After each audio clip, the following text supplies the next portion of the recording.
Marami siyang old jacket crown na kailangan palitan. Ang first limitation natin ay budget. Hindi na siya makapagpa-bridge.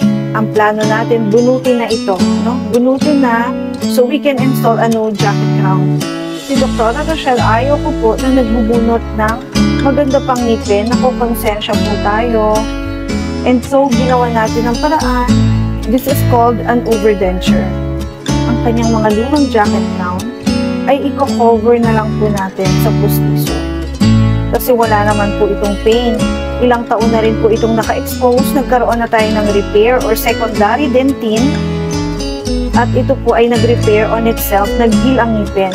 So, since na bubunutin siya, wag na lang po, i-overdenture na lang ito.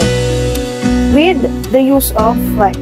Kasi free end case na siya, wala nang baga. Suot natin. We were able to match the color of her old porcelain.